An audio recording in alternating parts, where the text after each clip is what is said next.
What are your thoughts on Dixie Carter, and what do you think her biggest mistake was when she was running TNA? Dixie Carter is a wonderful lady, very charming. She's very sweet, but she's not a wrestling promoter. It's not a passion for her, and as a result, that was one of the mistakes that she made, was that it was not a passion for her, and it was more of a vanity project, in my opinion. And the other problem was, and this goes back to for any business, it wasn't her money at first.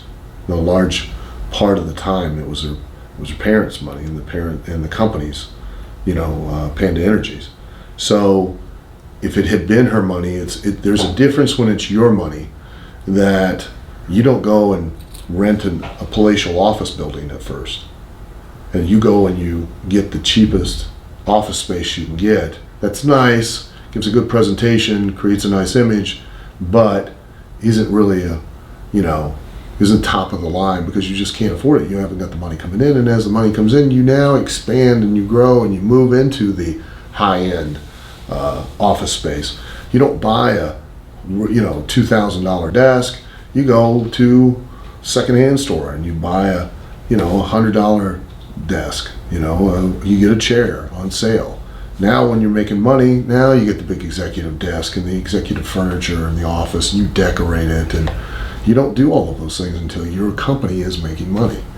And that wasn't the case, and that was a big mistake. The other biggest mistake is that she surrounded herself with sycophants and people that wanted to simply justify their job, as opposed to actually trying to do it and build a company for her. They would all go out of their way they'd literally trip over a quarter. They'd trip over $1 to save a quarter. They would go out of their way to try to do the least amount of marketing, promotion, and advertising, but expect the most maximum return on a live event. She just can't do. They would rely heavily on social media for promotion. Social media is great. It's an awesome tool, but it is simply an assistance that you use in addition to television and radio, because at the end of the day, there's a much bigger and much broader audience that listens to the radio in their car, and there are a much bigger and much broader audience that watch TV than ever there is on the internet. Don't believe me? Then answer me this question: why do internet service providers advertise their services on the radio and television?